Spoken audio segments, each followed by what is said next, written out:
देखिए।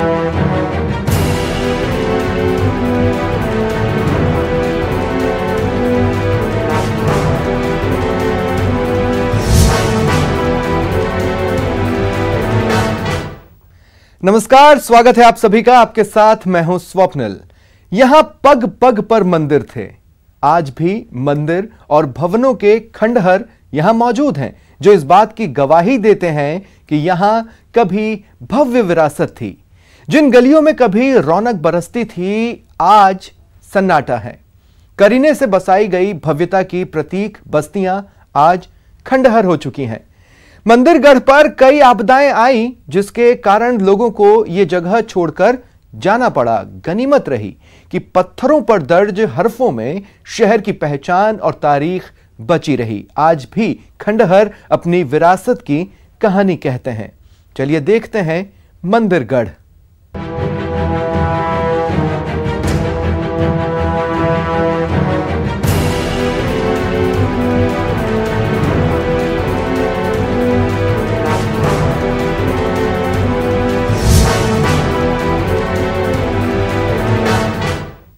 कभी वो जगह बहुत खुशहाल थी। वहां पग पग पर मंदिर थे। वहां मंदिरों का समूह आज भी गवाही देता है कि कितनी बड़ी विरासत थी। यह जगह 12वीं शताब्दी की है, जहां आज भी मंदिर ही मंदिर हैं।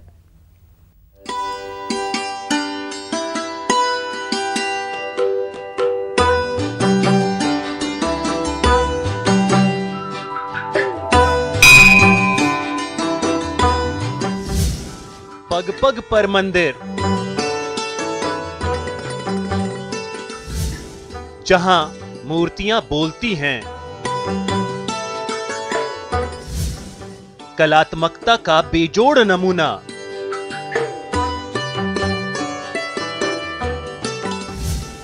जहां सिमटा है सुनहरा इतिहास।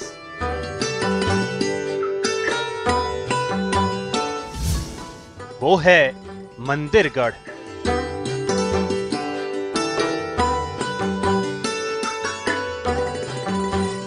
पग पग पर कलात्मकता का बेजोड़ नमूना, खूबसूरत नक्काशी, खंडहरों की मोटी दीवारें, बोलती मूर्तियां, इतिहास समेटे खंडहर जो खुशहाल वक्त की निशानियां बताते हैं।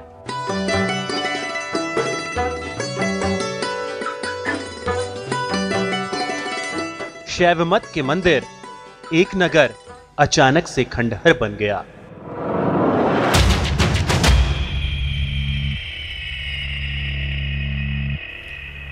एक खूबसूरत किला, शायद मंदिरों की रियासत, एक खुशहाल आबादी। वक्त ने ऐसी करवट ली कि सब कुछ बर्बाद हो गया, उजड़ गया। लेकिन आज भी अगर कुछ यहाँ आबाद है तो उस वक्त की खुशहाली के किस्से और इसके धार्मिक नगरी होने के प्रमाण यहाँ के हर पत्थर में मौजूद हैं।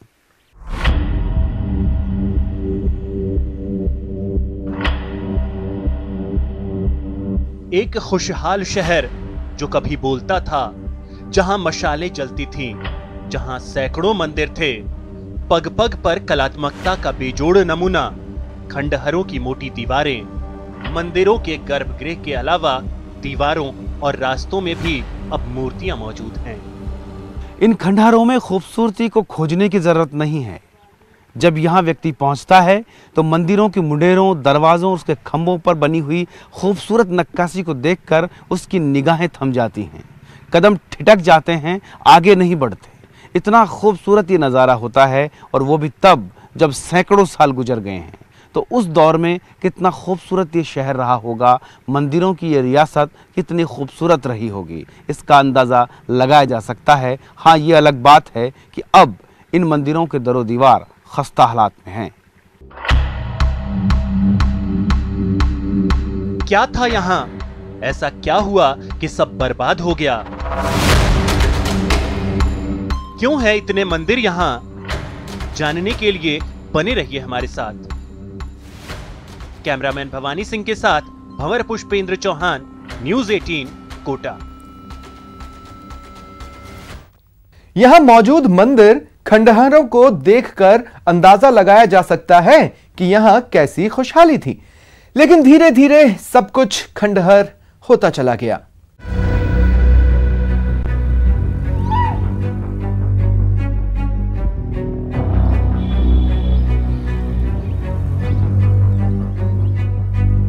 नमस्कार, हमारे इस खास पेशकश में आज आपका स्वागत है। मैं हूं आपके साथ आपका साथी, आपका दोस्त भंवर पुष्पेंद्र चौहान। आज हम बात करेंगे एक ऐसे किले की जिसकी जद में छिपी हैं कई कहानियां, कई किस्से, कई किदवंतियां। और ऐसे किस्से, ऐसे कहानियां, ऐसी किदवंतियां कि आप जानकर, देखकर चौंक जाएंगे। तो आइए मेरे साथ, मैं आपको लेकर चलता हूं कोटा जिले के मंदिरगढ़ में।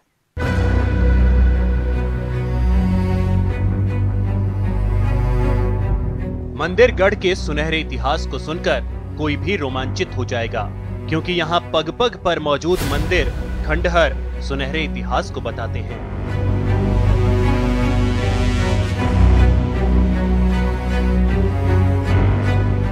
इतना सब कुछ सुनकर हमारे मन में मंदिरगढ़ जानने की जिज्ञासा हुई।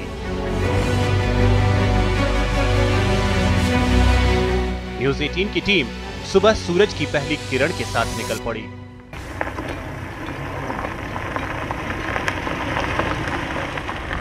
मंदिरगढ़ का रास्ता इतना खूबसूरत और रमणीक था कि इसको शब्दों में बयां करना मुश्किल है।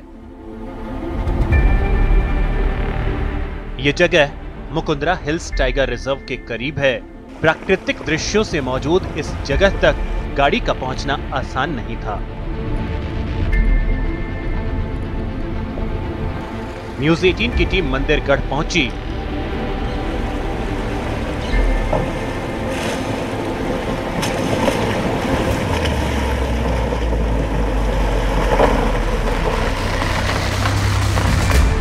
तो वहां का नजारा देखकर हम हैरान हो गए। यहां पग पग पर मंदिर बने थे, कई जिंदा तो कुछ खंडहर।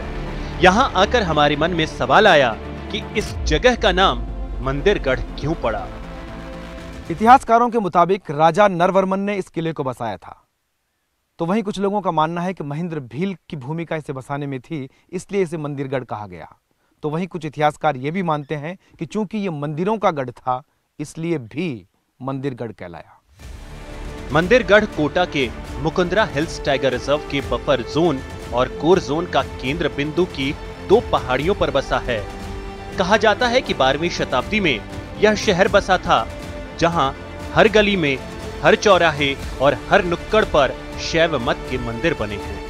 तो मंदिरगढ़ जो है कोटा से लगभग 40 किलोमीटर की दूरी पर स्थित है और ये एक पहाड़ी इलाका है। मंदिरगढ़ इसका नाम इसलिए है क्योंकि यहाँ पर काफ़ी संख्या में मंदिर का निर्माण किसी शासक द्वारा कराया गया, लेकिन जो पुरातात्विक और ऐतिहासिक तथ्यों के आधार पर पुष्टि होती है इस नगर के बसने की, मंदिरगढ़ की, वो है मालवा के शासक राजा नरवर्मन ने इसको बसाया था और यहाँ शैव मत के अनेक मंदिरों का निर्माण उसने करवाया था। तो देखता रहा हूँ जो ये कहते 1000 वर्ष हो गए इनको उजड़ हुए, और ये मैंने तो जब से देखा ऐसे ही देखा इनको। और ये मंदिर, जितना भी मंदिर है ऐसे मंदिरगढ़ का नाम से बोलते हैं इनको। और दूर दूर का लोग भी आते हैं इनको देखने जाते हैं, कुछ दूसरे काम में भी आते हैं, खोदने में, दड़ाने में। इसे इनमें बहुत शहर की तरह गलियाँ भी हैं। ये पुराना शहर है ये, और पुराना लोग कहते हैं कि इनमें सभी जाति रहती है इसमें। मालवा के राजा नरवर्मन को मंदिरगढ़ का संस्थापक कहा जाता है। कुछ मूर्तियों और शिवलिंग की बनावटों पर लिखावटें मौजूद हैं, जिन्हें पढ़ पाना आसान नहीं है। यहाँ भग्नावशेष और मंदिर ही मंदिर नजर आते हैं, शायद इसलिए इसे मंदिरगढ़ कहा जाता है। अभी मंदिरगढ़ कोटा के लाडपुरा पंचायत का हिस्सा है। ये लाडपुरा पंचायत समिति का मंदिरगढ़ गांव है, यानी रिकॉर्ड में मंदिरगढ़ है। इसे पता कर सकते हैं आप, अनुमान लगा सकते हैं कि यहाँ मंदिरों के गढ़ हैं, यानी बहुत सारे मंदिर हैं। यदि सारे मंदिरों को गिनोगे तो लगभग 151 से भी ज़्यादा मंदिर यहाँ हैं, जो आप देख रहे हैं खंडहर स्थिति में है। और मेरा अनुमान है कि 1000 साल से भी पुराने यहाँ मंदिर हैं। किले नुमा शहर की खूबसूरती को यहाँ के खंडहर बयां करते हैं। बताया जाता है कि यहाँ उस जमाने में बाजार भी लगता था। न्याय की समुचित व्यवस्था के लिए फांसी घर और सूली की चौकी भी बनाई गई थी, जो अब नष्ट हो चुकी हैं। बहुत पुरानी जगह है, ये बहुत पुराना गांव रहा होगा, पहले मंदिरगढ़ नाम से जाना जाता है। यहाँ कोई महेंद्र सिंह जी छत्रसाल जी ने राज किया था। यहाँ 108 मंदिर हैं, पग पग कर मंदिर हैं, और बहुत बड़ा गांव है, ऐतिहासिक गांव है, बहुत बड़ा गांव है। दोनों पहाड़ियों के बीच में है, दोनों पहाड़ियों के 2-2 किलोमीटर की जगह पे बसा हुआ है। और यहाँ राजा जब आते थे तो सामने मंदिर के जस्ट सामने एक उनका बैठने का स्थान है, और जस्ट मंदिर के गोराजी के मंदिर के सामने एक फांसी और सूली की चौकी है। जो दंडनीय करते थे उनको फांसी और सूली की सजा यहीं बोल देते थे। वो मंदिर सिंह ने बसाया जब मंदिरगढ़ पड़ा इसका, अरे कांटा लगा बताया यहाँ दंद का लगा जी, यहाँ दंद तुला बताया। वहाँ तो रुपया तो पीसा, वहाँ तो रुपया बटा कोटा में, तो अन्य दंद का कांटा लगा बताया। हाँ, ये कोट वाली यहाँ ही जो अब लोग आते हैं इसमें, लोग आवे ही ना, अब आए तो अब क्यों आते हैं लोग इसमें? आवे तो अब देखबा के ले और कहीं दन भी ले अपन, अब दन तो पड़ जाओ जे पाना जे। ये खड़ा है हीरा द्वारा का, इसके में 8 में लगा पहली दरवाज़ा है वहाँ, तो छुले दरवाज़ा बोले वहाँ, छुड़ी फांसी वहाँ लगे ही, कोटवाड़ी ये चूदरा तहसील लिया ही, ये कल्ला दिख रही है, ये मारुति खड़ी जा, बाजार भी लगता था, बाजार लगा हीरा द्वारा का, फैली का सलाम। और ये मंदिर है, ये सब ये खोज बड़ा में भगा जा, सब ढूंढा करना यार। मंदिरगढ़ भले ही अब बदहाल स्थिति में है, लेकिन उसकी बदहाली कैसे हुई, यहाँ क्या खास है, ये आगे जानेंगे। फिलहाल आप बने रहिए हमारे साथ। कभी ये जगह आबाद थी, बेहद खुशहाल थी। अचानक कुछ ऐसा हुआ कि यहां सन्नाटा हो गया, लोग इलाका छोड़कर चले गए। ऐसा क्यों हुआ, देखिए इस रिपोर्ट में।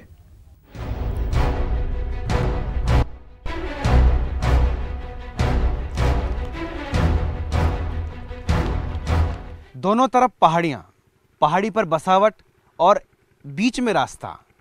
मैं जहां खड़ा हूं वहां पर भी एक सुनियोजित नगर व्यवस्था थी, और उसका अंदाजा इस बात से लगाया जा सकता है कि आज भी जो भग्नावशेष हैं, उन भग्नावशेषों की जो दीवारें हैं उनकी मोटाई 3 फीट से लेकर 10 फीट तक चौड़ी है। खंडहर दिख रही ये जगह कभी करीने से बसाई गई थी। यहाँ कभी सुनियोजित नगर व्यवस्था थी। ये जगह 2 पहाड़ियों के मिलन से बनी घाटी पर बनाई गई थी। यहाँ धर्म पला, सभ्यता फली और समाज का विकास हुआ। कुछ खंडित और कुछ सही सलामत मूर्तियां, दीवारों पर नक्काशियां, क्षय मत को प्रदर्शित करती कई मूर्तियां, कई शैलियों में बने मंदिर, उनकी अट्टालिकाएं बताते हैं कितनी भव्य और खुशहाल जगह थी। आज भी खंडहर की बनावट देखकर अचरज होता है। ये खंडहर अपने सुनहरे अतीत की कहानी बयां करते हैं। यहाँ के लोग किले की बात बताते हैं, जिसके 4 दरवाजे थे। इसमें किला, चौतरफ किला है, 4 दरवाजे थे इसके उस जमाने में। और यहाँ पर सूला दरवाजा बोलते हैं, वहाँ सूली लगती थी। इस करले में 8 लगता था पहले पुराने ज़माने में। सब आज बाजार यहीं करते थे, ये जितने भी आसपास के गांव थे। इतना बड़ा शहर था पहले ये। यहाँ की आबादी भी बहुत ज़्यादा ही है। यहाँ पग पग पर मंदिर तो थे ही, भवन भी बहुत समृद्ध थे। आज भी खंडहरों की बनावट देखकर समृद्धि का अंदाजा लगाया जा सकता है। दोनों पहाड़ की चोटियों से लेकर तलहटी तक बसा ये शहर उस समय की वास्तुकला का जीता जागता प्रमाण है। यहाँ खुशहाली थी, समृद्धि थी, लेकिन अचानक ऐसा कुछ हुआ कि पलायन शुरू हो गया। हर कोई खुशहाल था। हर शाम शंखनाद की ध्वनियां, मंदिरों से आती घंटियों की आवाजें और आरतियों के स्वर सुनाई देते थे। पूरा माहौल खुशनुमा था। लेकिन अचानक एक बीमारी ऐसी आई जिसने सब कुछ तहस नहस कर दिया।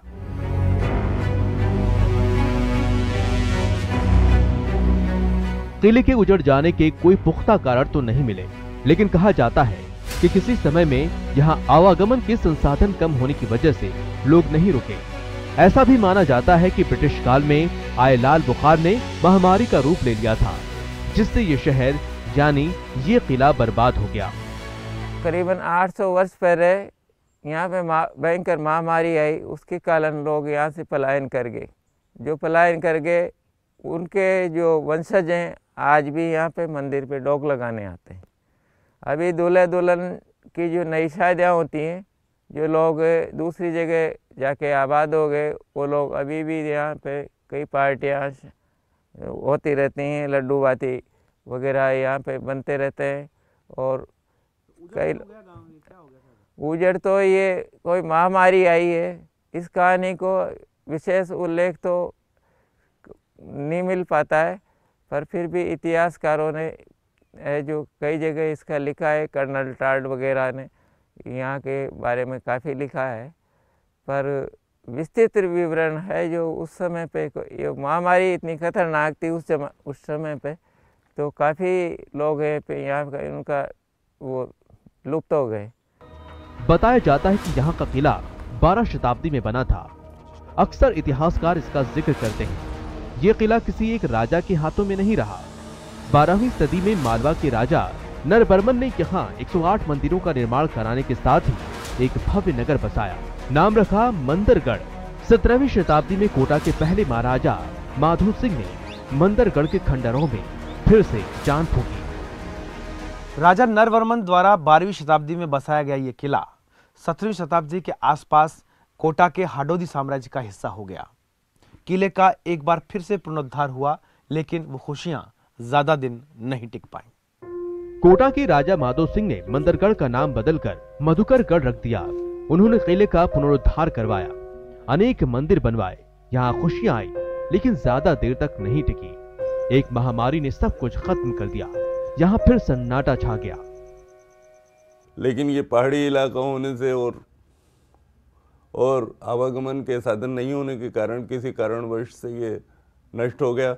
लेकिन इसको 17वीं शताब्दी में फिर कोटा राज्य के शासक राव माधव सिंह ने पुनः मधुकरगढ़ के नाम से इसको आबाद किया, जो इसके अवशेष आज भी मौजूद हैं। उन्होंने नगर के चारों ओर परकोटा बनवाया था, दरवाजे बनवाए थे, अनेक यहाँ मध्यकालीन मंदिरों का निर्माण भी हुआ।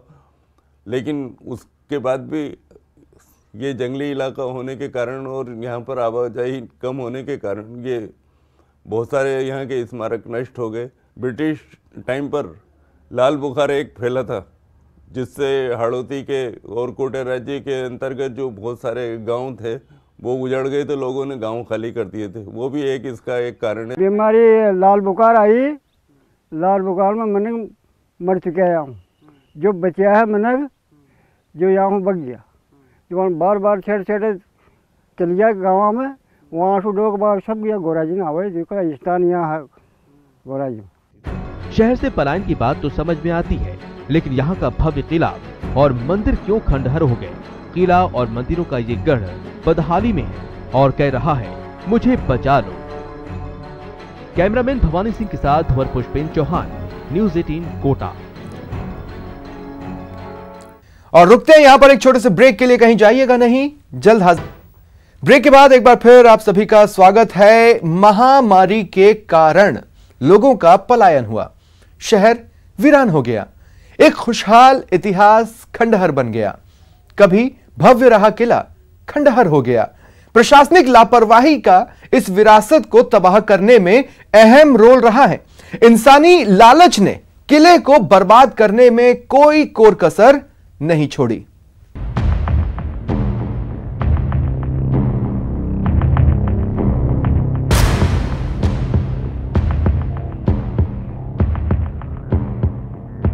मंदिरगढ़ में अकाल आई एक बीमारी ने सबको बेहाल कर दिया। लोग यहां से पलायन कर गए। मंदिर, महल, दरवाजे, गलियां, बाजार सब सूने हो गए। और फिर इस किले की समृद्धि ही इसकी सबसे बड़ी दुश्मन बन गई। लोग खजाने की तलाश में यहां आने लगे और वो दौर अभी तक जारी है। मंदरगढ़ की गुलजार गलियां अब सुनसान हो गई। मंदिर सूने हो गए, किला समृद्ध था। तुला से धन को बाजार में तोलने के किस्से आज भी बताए जाते हैं। साथ ही हीरे जवाहरात का बाजार लगने की बात भी बताई जाती है। यही बर्बादी का कारण भी बना। परंतु देश के कोने कोने से अधिकांश लोग, चाहे बॉम्बे हो, कलकत्ता हो, अहमदाबाद हो, सूरत हो, अनेक शहरों से लोग यहाँ धन खोदने के लिए निरंतर आते रहते हैं और इसलिए सारे मंदिरों को इन्होंने खोखला कर दिया है, खोद दिया है। लेकिन प्रशासन का ध्यान इस ओर नहीं है। ये हमारी बहुत बेशकीमती धरोहर है जिसको हम सब लोगों को बचाना चाहिए, लेकिन हम नहीं बचा पा रहे हैं।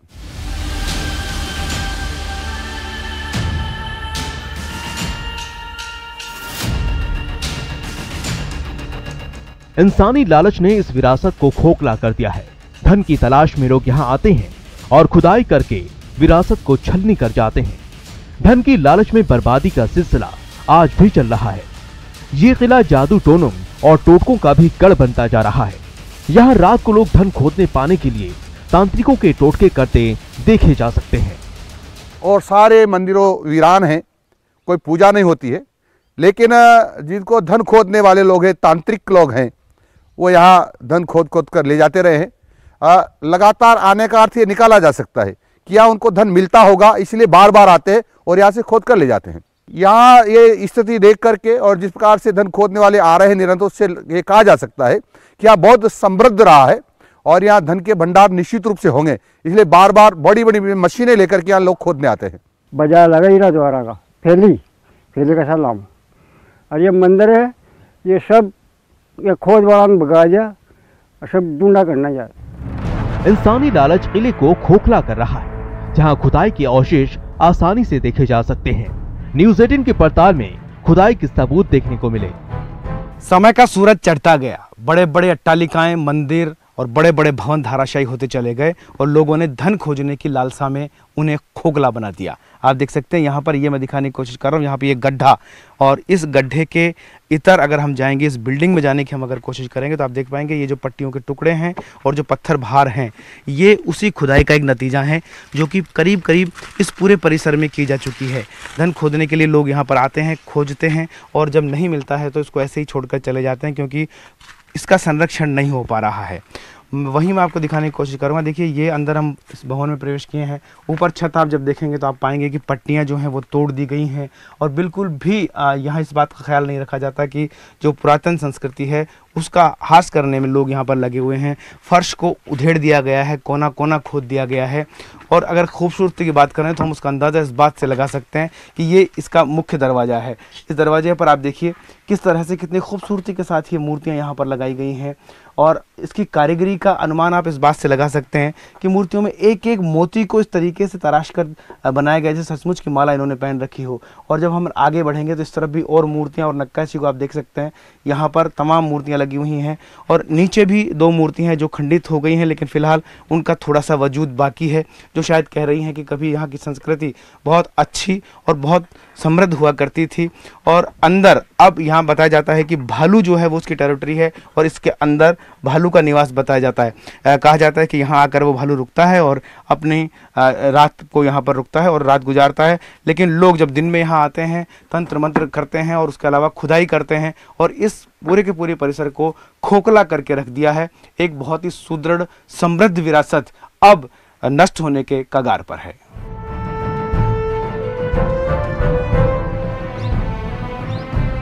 मंदिरगढ़ में अब कुछ ही मंदिर बचे हैं। जर्जर होती ये विरासत मानो कह रही है, मुझे बचा लो।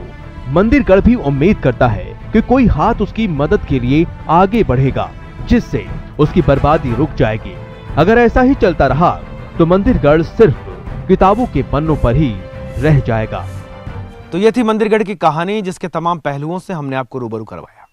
हमारे साथ साथ ये मंदिरगढ़ भी अब ये उम्मीद करता है कि शायद कोई एक अदद हाथ उसकी मदद के लिए आगे बढ़ेगा और वो फिर से अपनी सांसों को रवां रख पाएगा। कैमरामैन भवानी सिंह और अपने साथी अर्जुन अरविंद के साथ भंवर पुष्पेंद्र, न्यूज़ 18, कोटा, मंदिरगढ़। फिलहाल इतना ही, दीजिए इजाजत, नमस्कार।